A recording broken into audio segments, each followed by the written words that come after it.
Hi everybody, my name is Carmen Shenk and I'm the Tiny House Foodie. I am the author of Kitchen Simplicity, and my favorite chapter in this little book to write was chapter 2, Purposeful Simplicity. In this culture, we are taught to go after the bigger, better stuff. So get the bigger house, get the better car, go for that great purse, those great shoes, dress well, represent yourself well by the way you dress. All of that stuff is about marketing. It's about having us spend as much as possible on our personal expression in the form of our house, our car, the way we dress, the things that we own, our toys, all of that. And so when we went tiny, and all of a sudden that was interrupted for me. See, I had no idea that I had internalized that kind of thinking, that our worth comes from the things we own. But I had, and the reason I know I had is because when we went tiny, all of a sudden I went through this weird phase where I started to get a little uncomfortable, and it was like, I've lived in big houses on the golf course. I've lived in, cool places, done really interesting things, driven some really great cars. But here I am looking around, and all of my stuff in my tiny house looks different in a tiny house than it does in a big house. And, and suddenly when I looked around my life, I was getting visual clues that weren't all about living simply. They were about poverty. And I was experiencing this weird kind of discomfort, I think is the word. And what began to happen is that I began to challenge my own assumptions. Bigger houses, are they better? Having the space to do the things that you want to do, is that better? Well, I'd made the choice to live in a tiny house at that point, so it was time to either embrace it or move. And at that point, it was time to embrace it. So one of the things that I learned as we made this transition to tiny was that, it's not about poverty. It's not about going backwards in life goals like having a bigger, better house or bigger, better other things.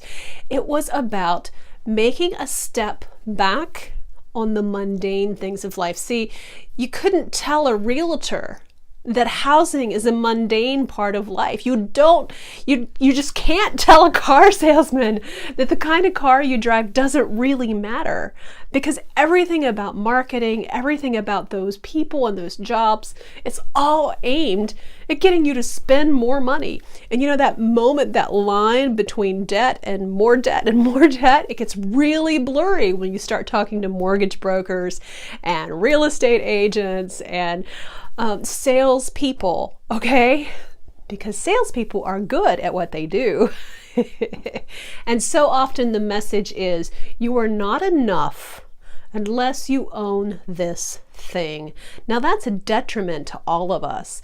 To internalize that kind of thinking, that is not in our favor. So when we started really exploring this idea, this philosophy even, of living tiny, what it meant for me was that it was time to think in terms of simplicity on purpose. There's a reason to go tiny. There's a reason to minimize the mundane parts of life. And I choose what's mundane.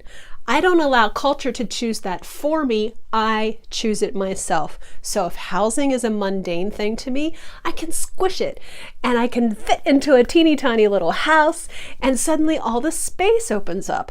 See, driving the newest, latest modern car is not a value to me at all. As a matter of fact, we drive vintage cars. So guess what?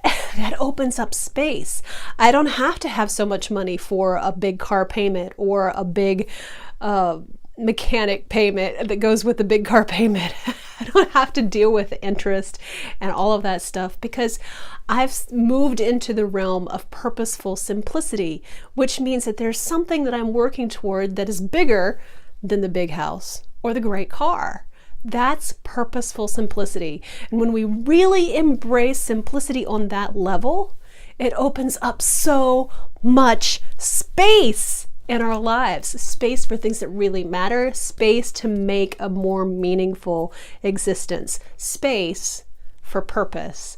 And that, I think, is a really beautiful thing. And it's one of my favorite lessons that I learned the hard way from living in a tiny house. My name is Carmen Shenk. I'm the Tiny House Foodie and the author of Kitchen Simplicity.